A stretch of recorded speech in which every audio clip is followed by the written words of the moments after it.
네, 안녕하세요. 부자사장연구소 소장 이기영입니다.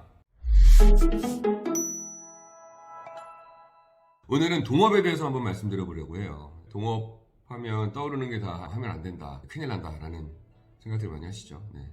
저도 그렇게 생각합니다. 동업하지 마세요. 제가 투자단에서 한번 말씀드렸었죠. 투자를 받을까요 말까요? 그래서 혼자 할 수 있으면 투자 받지 마세요 라고 말씀드렸을 거예요. 혼자 할 수 있는데 뭐하러 투자를 받아요? 제가 예를 들었던 거 기억나시나요? 저도 동업을 여러 번 했었어요. 안 좋아요. 안 좋더라고요. 그래서 제가 싫어하나요, 동업을? 그리고 저에게 상담 오시는 분들 중에서는 동업자 때문에 힘들어서 오시는 분들도 상당히 많아요. 어떻게 정리하면 될지에 대해서. 그리고 투자 받아서 투자자를 어떻게 하면 내보낼 수 있을까? 그런 거예요. 투자를 받아도 나중에 어떻게 정리할지를 고민하시게 되실 거고요. 동업을 하더라도 같은 상황이 반복될 가능성이 상당히 높다라고 판단을 합니다. 자, 그 이유에 대해서 말씀드려 볼게요. 이제 동업을 하시게 되시면 이제 서로가 가지고 있는 것들이 서로 명확하기 때문에 동업을 하는 걸 거예요. 너는 IT에 대해서 잘하니? 나는 경영에 대해서 잘하는데 우리 같이 해볼까? 이렇게 간다든지. 넌 부동산이니? 그래? 나는 아이템이 있는데 너의 부동산과 나의 아이템을 합쳐서 한번 해볼까? 이런 상황들이 되겠죠. 저희가 관리하고 있는 기업이 있는데요. 제품을 만드는 기업이에요. 굉장한 기술력이 있고요. 사장님도 되게 좋으신 분이에요. 이 사장님이 제안을 받으신 거예요. 저는 프랜차이즈 매장을 운영하고 있습니다. 근데 제가 운영하고 있는 프랜차이즈 매장에 사장님의 아이템을 갖다 놓으시고 우리가 그 아이템을 가지고 동업 한번 해볼까요? 라는 이야기를 하신 거죠. 그럼 어떻게 되는 거예요? A라는 사장님은 부동산을 제공을 한 거고 B라는 사장님은 기술력을 더해서 공간을 꾸미는 작업을 하게 되겠죠. 근데 이게 그 후의 작업은 어떻게 될까요? 일반적인 경우에는 부동산 우위에 계신 분들이 점하는 경우가 더 많아요. 예를 들어 볼까요? 제가 어떤 건물을 하나 가지고 있는데 그 건물 1층에 누가 와서 빵집을 기가 막히게 운영을 하는 거예요. 그래서 그 공간 자체가 막 활성화가 되는 겁니다. 누가 이익이에요? 건물 가지고 있는 사람이 이익이에요. 빵집이 잘 되면 임대료를 올릴 수 있죠. 임대료가 비싸다고 나가야겠다고 하면 나가라고 하고 그 자리에다가 내 아들을 넣을 수도 있죠. 이게 중소기업 사회에서는 벌어지지 않을까요? A 사장님은 부동산을 제공했고 B 사장님은 제품을 제공을 했어요. 제품이 잘 팔린다고 했을 땐 비슷한 제품을 중국에서 만들 수도 있을 거고요. 내가 경험해봤던 그 기술력을 뺏어와서 내가 할 수도 있을 거고요. 얼마든지 발생할 수 있는 상황이 되겠죠.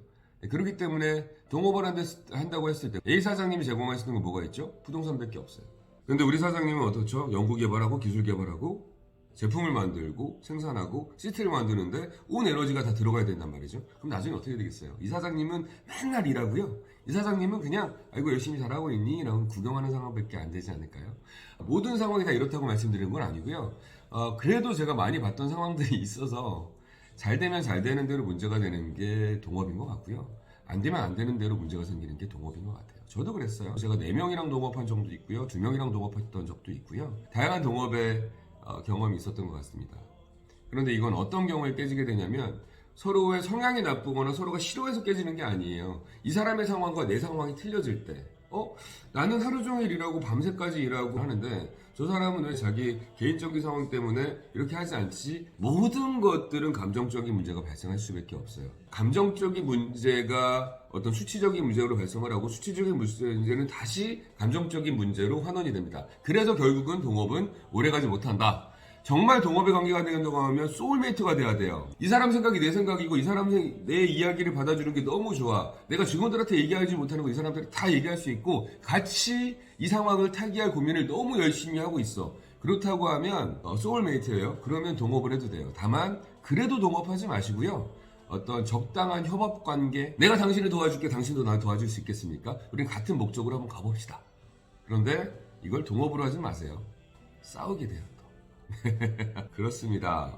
모든 것들은 경험에 의한 부분들이 많기 때문에 특히 동업에 대한 부분은 100%라고 생각하지 않습니다. 정말 좋은 동업 관계도 많이 있고요. 다만 제가 경험해봤던 바는 그리 좋지 않은 경우가 더 많더라. 그러니 혼자 할 수 있으면 혼자 하십시오 라고 말씀드리는 게 맞지 않을까 싶습니다.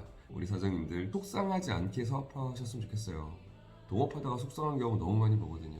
그래서 속상하지 않게 사업하실 수 있는 우리 좋은 사장님들 될 수 있었으면 좋겠습니다. 저도 여기까지 하겠습니다. 감사합니다.